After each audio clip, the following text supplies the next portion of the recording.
Ese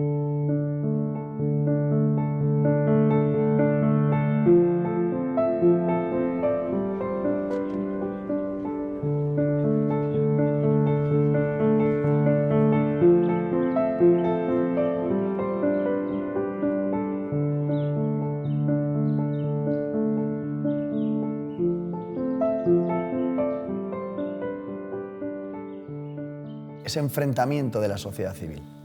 No, claro, es enfrentar, quiero decir, de lo que se trata es de ir a liquidar la nación. La nación es la que une en unos intereses comunes al demos. Ellos quieren asaltar y destruir la nación. Y entonces eso se hace, en lo clásico ha sido siempre pobres contra ricos, es decir, los desheredados vamos a asaltar los palacios y después los desheredados son cada vez más desheredados y cada vez quedan menos palacios y tienen que ir atacando pues a todos los demás. Y ese es un poco el proceso, digamos, del comunismo clásico, del asalto al socialismo en las vías hacia la sociedad ideal comunista clásicas del siglo XX. Siempre en cada generación hay un grupo de personas que pretende que el comunismo es una solución buena, pero que hasta ahora ha salido mal solo porque no lo han hecho ellos. Y que ahora sí, ahora viene la buena. Y entonces vienen otros cuantos millones de muertos más, que eso es lo que ha pasado en Venezuela. Y cambian el nombre, ¿no? Socialismo del siglo XXI. Sí, del siglo XXI, lo que quieras. Pero vayamos a los orígenes, y a los orígenes que es la revolución bolchevique, y lo que está sucediendo ahora en Iberoamérica es otra forma de toma del poder, porque estamos ante varias formas que se complementan dependiendo del grado de desarrollo de las sociedades. Tenemos unas sociedades avanzadas que están entrando en el globalismo, que viene a ser, al final, van al mismo fin, que es realmente vaciar las democracias, que no exista democracia y que haya unas élites que lo dictan todo. Y esos son los dos procesos que hay. Esa es la fase de toma del poder, bueno, sí, electoralmente. Sí, pero para eso tiene que haber habido antes algo, tiene que haber habido, como ha pasado en España, como está pasando en Europa en general, tiene que haber una toma del discurso. La narrativa tiene que haber triunfado ya en las élites. Entonces, tienes las universidades, los colegios y la cultura. Son las tres fases que Antonio Gramsci, en la primera mitad del siglo XX, ya lo elabora. No vamos a tener tomas del poder violentos como la bolchevique, como el Octubre Rojo, sino lo que vamos a tener es la penetración de las sociedades para conseguir que esas sociedades se empapen de los valores, entre comillas, pero vamos, de los dogmas del socialismo. Y entonces, cuando esa sociedad está madura, entonces la toma de poder se produce realmente sin mayores violencias. Es decir, se puede tomar electoralmente, más allá de la igualdad, hacer un ministerio de la igualdad para propugnar la desigualdad. Porque lo que están propugnando es exactamente la desigualdad. La violencia de género es, por ejemplo, las leyes de violencia de género son la quinta esencia de la desigualdad, porque te quitan ya no existe la igualdad ante la ley, no existe la presunción de inocencia para los hombres, es decir, que es todo lo contrario de lo que significa. Dicen que te garantizan la libertad obligándote a ir a un colegio determinado, quiero decir, quitándote elecciones, posibilidades de elección en todo, prácticamente, pretenden que están aumentando tus espacios de libertad. O sea, es la perversión absoluta del lenguaje. Para eso están las otras leyes, las leyes de memoria histórica, que son instrumentos hechos para imponer mentiras como verdades oficiales, como dogmas. Y mentiras que mucha gente, sabe que son mentiras y sin embargo se doblegan ante esa mentira para no tener problemas, por miedo a las represalias. Y entonces las cosas buenas, las cosas verdaderas y las cosas razonables dejan de defenderse por miedo. Y entonces entramos en esa escalada en donde ellos quieren tenerte, en el miedo, en la comodidad, que es lo mismo. Que no digan unos, es cobardía. No, no, es comodidad. La comodidad es cobardía. La comodidad es decir, uy, no quiero represalias, no quiero un problema por decir algo que yo íntimamente sé que es cierto o justo. Y sin embargo, tú miras para otro lado porque no quieres problemas. En el proyecto totalitario es fundamental que la vida en realidad no valga nada, que la vida sea, todos los individuos sean intercambiables. Eso es la función de arrebatarle a la gente primero la nación, arrebatarle la familia, arrebatarle la identidad, arrebatarle el entorno, arrebatarle el pasado, arrebatarle la religión, es convertir a todos los individuos en seres intercambiables en los cuales tú metes lo que quieres en cada momento, les metes una información, les metes unas órdenes y con eso funcionan cada uno. Es decir, convertirnos a todos prácticamente en lo que es un proletario chino. Para eso, la vida tiene que valer cero, porque la vida se puede quitar. La vida, lo perfecto para legitimar, digamos, esa percepción de que la vida no vale, es matar al nonato. En el informe Matic se declara derecho el aborto sin plazos. Es decir, que tú en realidad puedes matar al nasciturus hasta el mismo día del parto. Es decir, hasta el 9º mes, y hasta cuando ya el niño es absolutamente autónomo y podría vivir fuera de su madre, ¿no? ¿Y lo conviertes en derecho? Y eso lo conviertes en derecho. Conviertes en derecho también el que se haga una valoración supuestamente voluntaria por parte del anciano, supuestamente voluntaria, en principio, sobre una valoración técnica de unos médicos que dicen que este hombre ya está desahuciado, solo sufre, prácticamente no tiene ninguna posibilidad de sentir valor a su propia existencia, y lo que conviene es acabar, porque le acabas el sufrimiento así. Cuando se te quiere ayudar a morir, la tentación, se abre la puerta a que te ayuden a morir cuando tú, o quizá lo quisiste en algún momento y cambiaste de opinión, o no lo tienes muy claro, o vete a saber, o no ha pasado, porque tenemos tantísimos casos en los cuales se induce a la muerte a gente en muchos sitios, en muchas circunstancias, que no son ni mucho menos voluntarias. El estado final de esta deriva o de esta degradación, porque si existe la civilización actual, si existe la civilización occidental, es porque somos una civilización cristiana y judeocristiana de origen, en la cual el hombre está hecho a semejanza de Dios. Y entonces el hombre la persona es en sí, la vida humana es en sí sagrada, pero es en sí sagrada porque es un pedazo de Dios. La cruz lo primero que dice es que cada vida es sagrada y cada vida es única.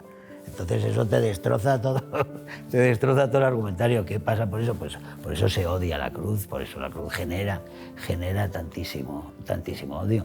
Aparte de que la cruz tiene el elemento de la esperanza y del perdón, que son elementos absolutamente a descartar en ese proyecto de vida. Si interiorizamos eso, en realidad cualquier vida que nos moleste es desechable.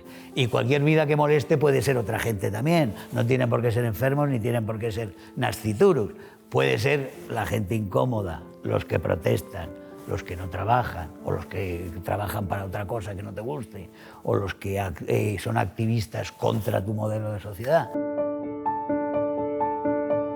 En ese plan, una vez tomas el poder, una vez quitas sus creencias, su fe, sus principios, sus valores, dices, voy a por el disidente. En China tú desapareces, hoy en día desapareces.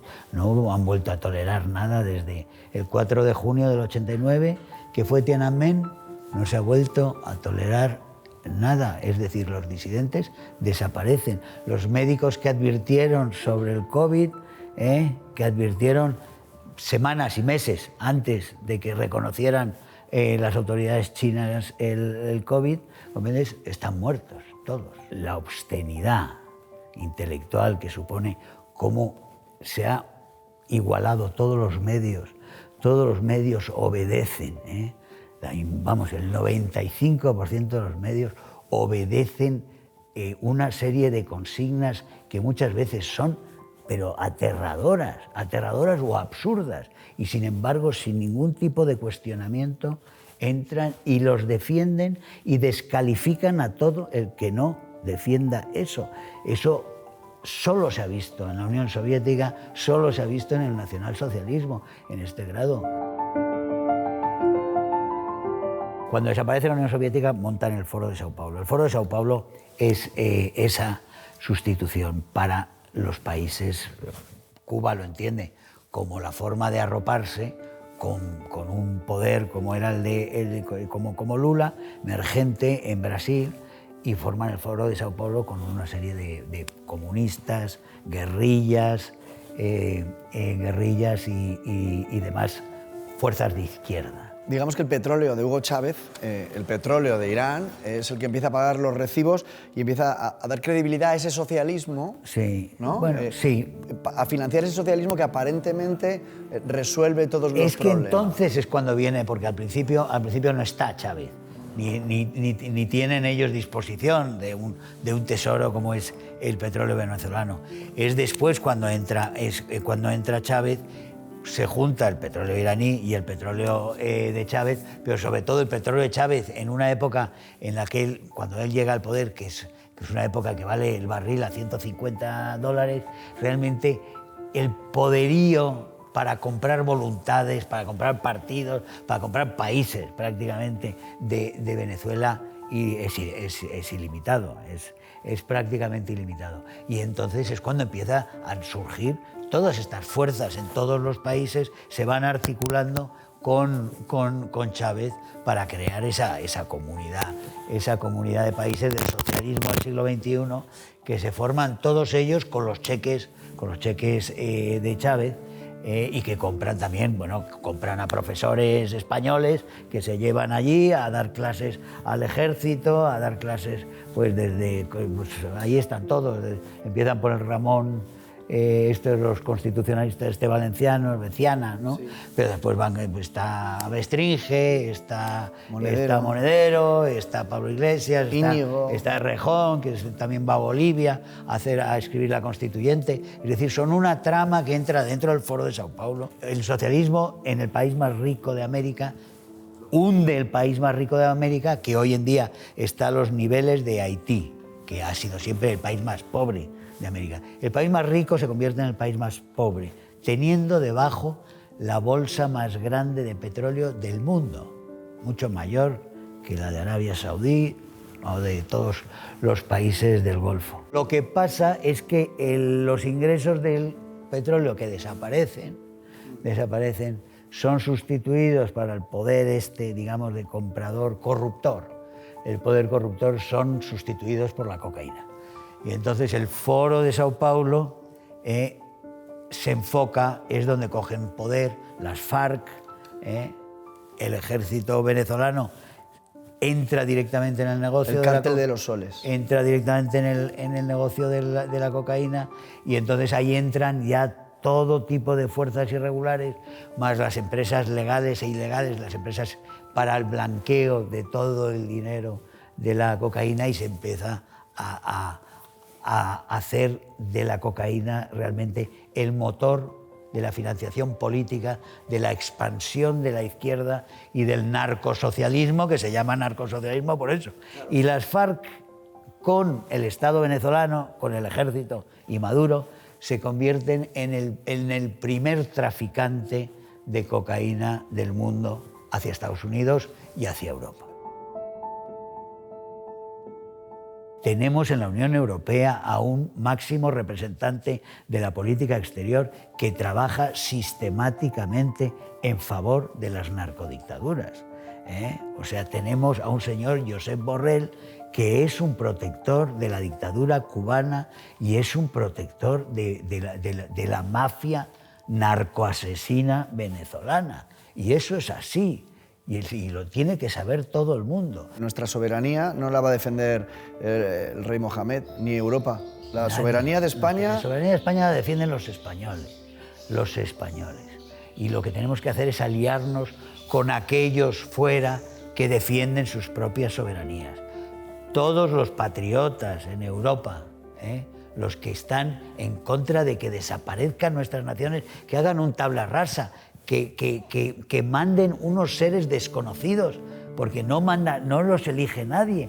¿Quién ha elegido a la señora von der Leyen, por Dios? Que es una señora que salió del Ministerio de Defensa alemán por corrupción, o sea, con unas sospechas de corrupción